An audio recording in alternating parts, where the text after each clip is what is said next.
Before starting this video, if you are interested in making money from your phone, do not forget to use my promo code on the OneBet platform that appears on the screen, which will give you several bonuses on your first deposit.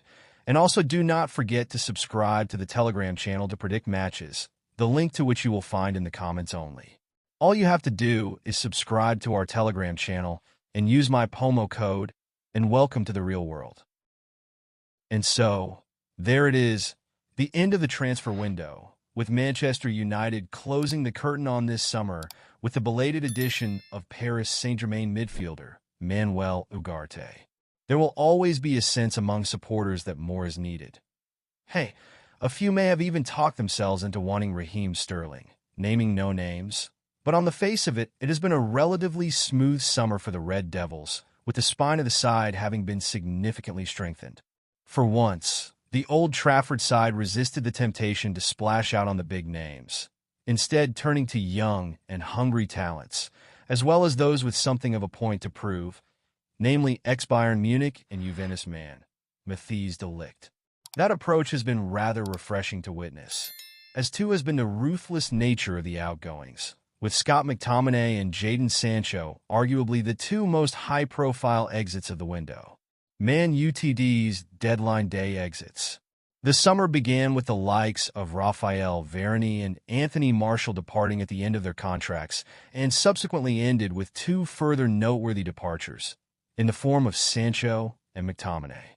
For the former, a move away appeared inevitable following his public dispute with Erik ten Hag last season, with any notion of reconciliation having been squashed by the Englishman's absence from the matchday squad for the first two Premier League games of the campaign. Now the latest attacking talent attempting to be a success at Chelsea. The 24-year-old departs with few fond memories of life at Old Trafford, having registered just 18 goals and assists in 83 games in all competitions. A grim return for a £73 million signing. Few tears will have been shed over the winger's Stamford Bridge switch, but even the most stony-faced supporter may have suffered a twitch of the eye at McTominay's departure, with the lifelong United man set for an exciting new challenge in Italy. Yes, the 27-year-old had his limitations, previously dubbed not good enough by club legend Roy Keane, but boy was he effective, notably finishing last season with career-best figures of 10 goals in all competitions. There would certainly have been wisdom in keeping him around, but having had a year left on his contract, a £25 million offer from Napoli proved too good to turn down, with United also set to rake in roughly a similar figure, £20 to £25 million, for Sancho's initial loan switch to West London. Manchester United midfielder Sancho McTominay celebrates with his teammates. Two calculated and shrewd sales. Not words that have often been associated with the club in recent times. The new regime puts sentiment aside to pull off those late deals, with focus now turning to those remaining at the club who will be attempting to kick on this season. Among those who will again be crucial to Ten Hag's plans is the ever-improving presence of Diogo Dalot. Diogo Dalot's market value in 2024.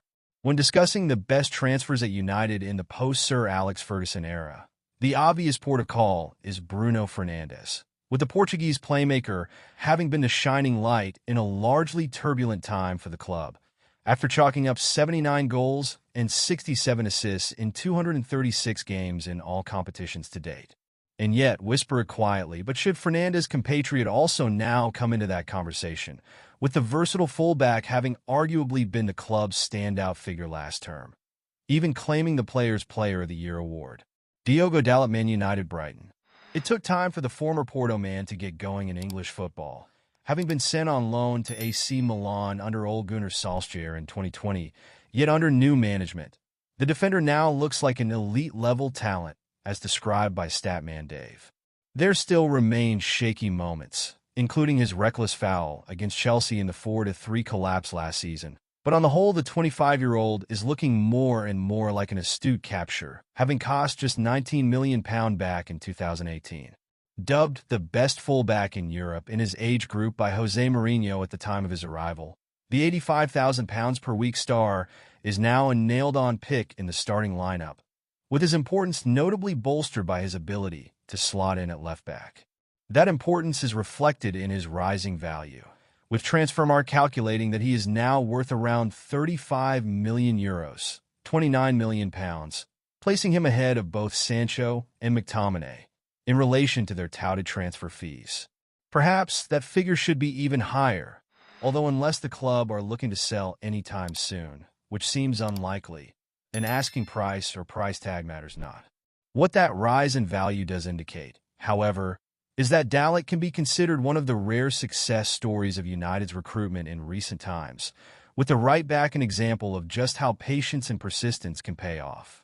So often forced to play second fiddle to Aaron Wan-Bissaka in the early years, having made just 36 appearances under Solskjaer, the 22-cap international has taken his chance, and then some, under Ten Hag's watch.